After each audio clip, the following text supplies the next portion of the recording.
Okay, so this is another answer to a question I got on TikTok, which was asking me to go through the soap experiment, which is one of the organic chemistry experiments. So you're going to see that in question 2. I'm going to do that by doing 2014 question 2. So, given a few diagrams there of the process of preparing a sample, and we're told a student prepared a sample of soap in the school laboratory. The experiment was carried out in 4 stages illustrated on the previous page. Alright, just up here. At stage 1, using a water bath, the student refluxed for approximately 20 minutes. 4.45 grams of glycerol tristerate, an animal fat, together with an excess of sodium hydroxide pellets, anti-bubbling material, and about 30 centimeters cubed of ethanol. The reaction shown in the following balanced equation took place. And there it is there. The apparatus was then allowed to cool and rearranged for stage 2 distillation, again using a water bath. After distillation, the contents of the distillation flask were decanted or washed into a beaker containing brine, stage 3. Filtration was used in stage 4 to isolate the soap, which was then thoroughly washed. So part A, what is the purpose of refluxing in stage 1 of the preparation? And the answer to that is, by refluxing, you maximize the yield.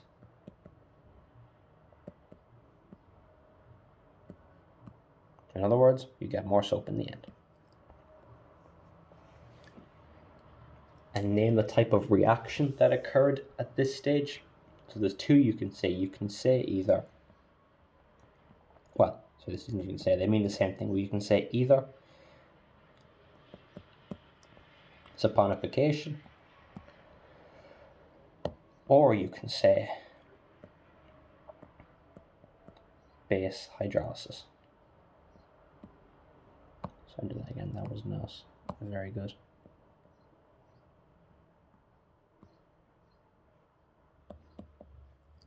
Either one is fine.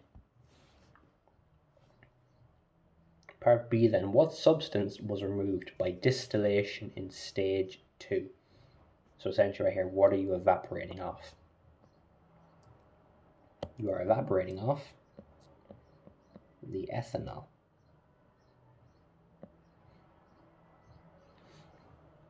Okay.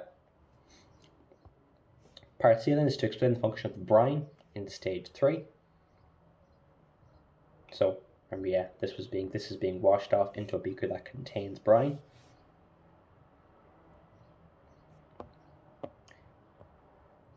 And that is done to isolate the soap. In other words, separate it from everything else that's in that mixture. And the reason,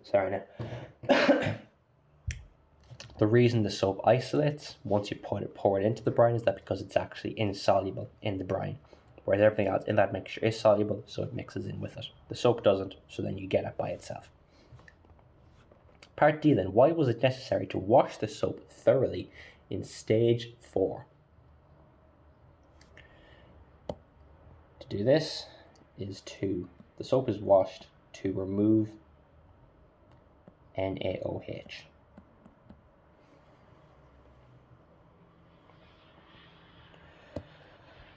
Why are we removing the sodium hydroxide? Because if you use soap with sodium hydroxide, your hands won't be so thankful.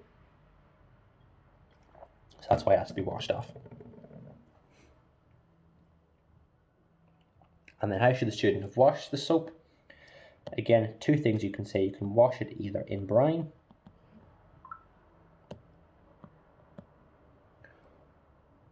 or you can wash it in ice cold water. And you have to specify ice cold, you can't just say water. Either one there is fine.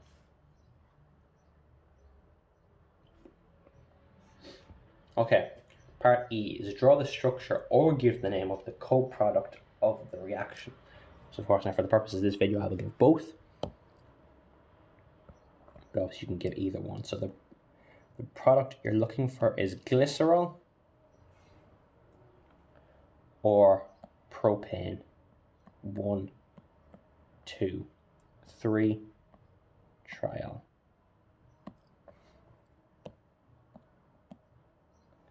Or glycerol, as it's more commonly known.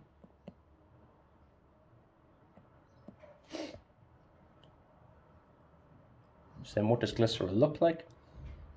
That is a chain of 3 carbons, each with an alcohol group, so an OH. And then the rest of these will be hydrogens. And again, as the question said, either one was fine. You could draw or give the structure. Draw or give the name, sorry. And then where was the co-product located at the end of the process? It is in the brine.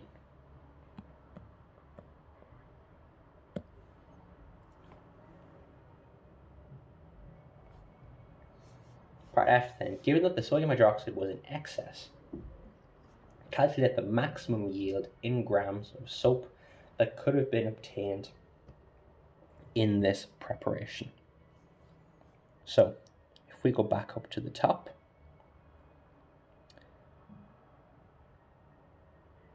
we'll see, where is it?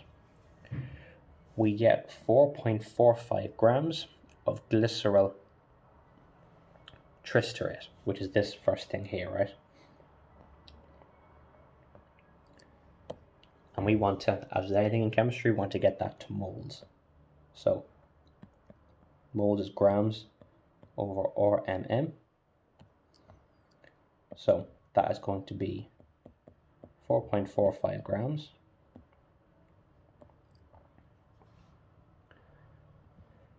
Now, to get the RMM, you're going to be adding up all these numbers here. So it'll be 12 by, all the masses basically, so 12 by 17 plus 1 by 35, and so on and so forth. I'm not going to do that because I'll be here all day.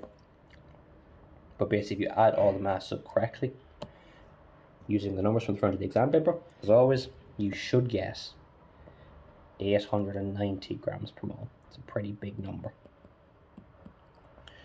And that gives you 0.005 moles. So now we want to make a ratio. Now a second, I'm going to move this second part, this next part down a bit. Want to make a ratio, right?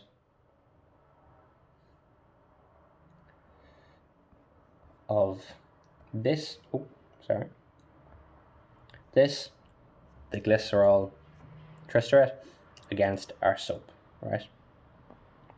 Now, I'm not going to write all that out, right, because the formulas are quite complicated, so I'm just going to, glycerol to soap, and that is a 1:3 ratio. So we have 3 times as much soap as glycerol tristerate. So if we have 0.005 moles of that, we will have 0.015 moles of soap. And again, we want to convert that back to grams because we're asked in mass. So 0.015 moles multiplied by, again, you add up all those numbers and you will get you should get 306. So times 306 grams per mole, and that is 4.59 grams of soap.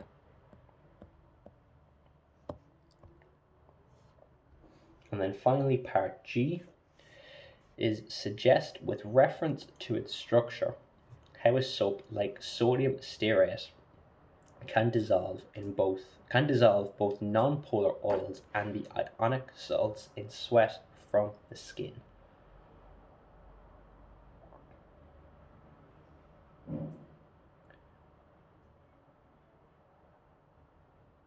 So the reason for this is because, here actually now a second, let me get rid of these lines.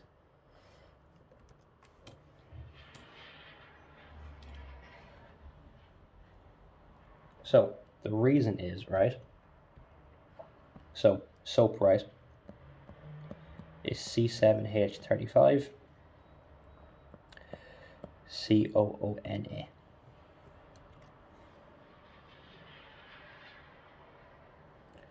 The reason it can dissolve both is because the C17H35, the first part,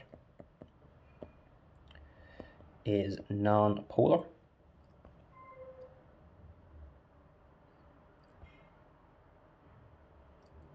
and because like dissolves like, it can dissolve non-polar substances.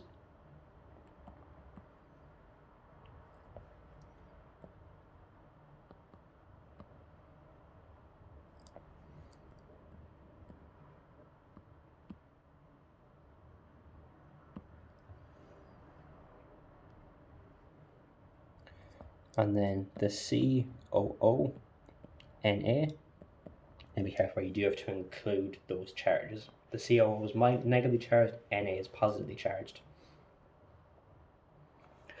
And that, because that's an ionic compound,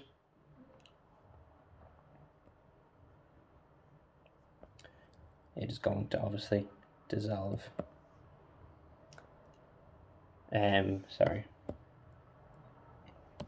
Dissolves salts in sweat.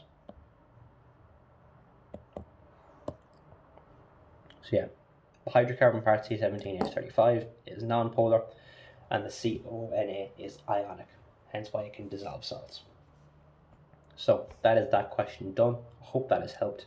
Again, any further questions, feel free to ask. So hope that's helped. Thanks, guys.